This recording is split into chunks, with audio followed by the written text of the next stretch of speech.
팔꿈치, 손목, 어깨, 무릎, 발목, 허리 등 관절의 양끝에 있는 연골판으로서 이 성장판의 두께가 남자는 16세, 여자는 14세 정도까지 점차적으로 두꺼워지면서 뼈의 길이를 늘려 키를 크게 하는 역할을 합니다. 자, 이 엑스레이 사진상에서 선처럼 보이는 납작한 부분이 바로 성장판인데요. 성장판이 닫혀서 사라진 성인의 사진과 비교해보면 어린이 뼈의 성장판이 더욱 확연히 눈에 띄죠.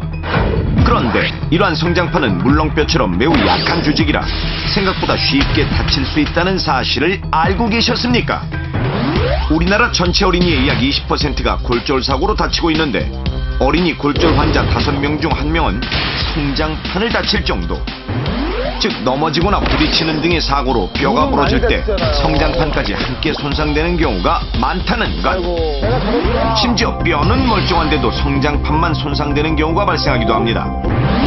자, 이렇게 성장판을 다쳤을 때 적절한 시기에 치료하지 않으면 다친 부위의 뼈만 성장이 멈춰버려 아이가 성장하면서 특정 부위의 뼈 길이가 짧아지게 되고 팔과 다리의 경우 양쪽 길이가 달라지면서 다치지 않은 부위의 관절도 한쪽으로 휘어지는 이상 증상이 나타나게 됩니다.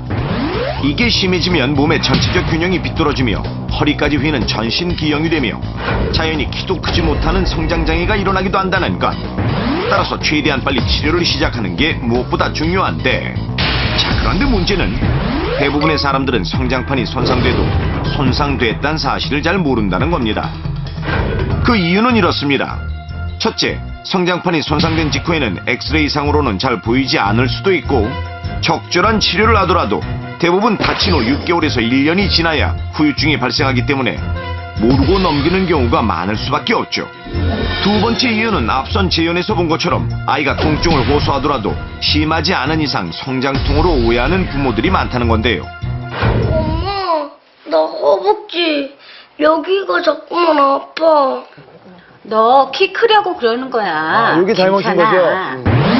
엄마, 나 발목 계속 쑤셔요. 너만 할 땐 다 그래. 요거 엄마도 잘못된 거예요. 옛날에 엄마 할 땐 다 그래요. 그래. 이렇게 단순히 성장하면서 겪는 자연스러운 통증쯤으로 가볍게 여기고 방치하기 쉽습니다. 실제로 부모님들은 성장기 아이들의 팔다리 통증에 대해 어떻게 생각할까요? 키가 크느라고 그런 거 아닌가 싶은데요. 애들이 자라는 과정이라서 아픈 거에 대해서는 뭐 그렇게 신경 안 써봤거든요. 팔다리가 좀 많이 아프다 싶으면 성장통인가 생각하고 병원에 좀 가게 되죠. 이렇게 다수의 부모님들은 성장통이라 생각한다고 답했는데요. 어린이가 골절 후 성장판이 손상되는 등의 부작용은 초기에 확진이 어렵습니다. 1, 2년에 거쳐 서서히 진행이 되기도 하는데요. 그래서 골절 치료가 다 되었어도 최소 2년까지는 3, 4개월에 한 번씩 병원에서 검사를 받아보는 것이 좋습니다. 그렇습니다. 뼈가 다 붙고 난 뒤에도 무작정 안심할 수 없다는 건데요. 그러나 많은 부모님들이 아이가 무리 없이 활동하게 되면 더 이상 병원을 가지 않다가 뒤늦게 부작용이 나타난 후에야 병원을 찾는 사례가 많습니다. 실제로 17살 이 소녀는 초등학교 4학년경 자전거를 타다가 넘어지면서 오른쪽 무릎을 바닥에 부딪혔고 심한 무릎 통증으로 병원을 찾았지만 뼈에 이상이 없어 안심하고 넘겼습니다. 맨날 무릎 아프다 어디 아프다 그래서 성장통 같이 한편으로 가볍게 여긴 것 같아요. 그러나 소녀가 중학교를 입학하면서 통증은 더욱 심해졌습니다.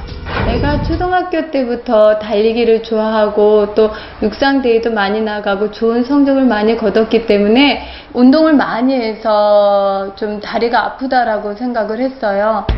여러 병원을 다니며 정밀 검사를 해본 결과 예전에 다친 오른쪽 무릎의 성장판이 절반 정도가 깨져 안 다친 부분만 성장을 하면서 다리가 휘었다는 걸 발견했는데요. 이후 다리뼈를 교정하는 몇 차례의 큰 수술을 통해 지금은 상태가 많이 좋아졌지만 아직도 발등이 아프고 다리의 흉터는 선명하게 남아 있습니다. 많이 속상하죠. 그때 아이가 아프다 그랬을 때 병원에 가서 정밀 검사라도 받거나 신경을 써줬으면 지금처럼 이렇게 고생 안 했을 텐데.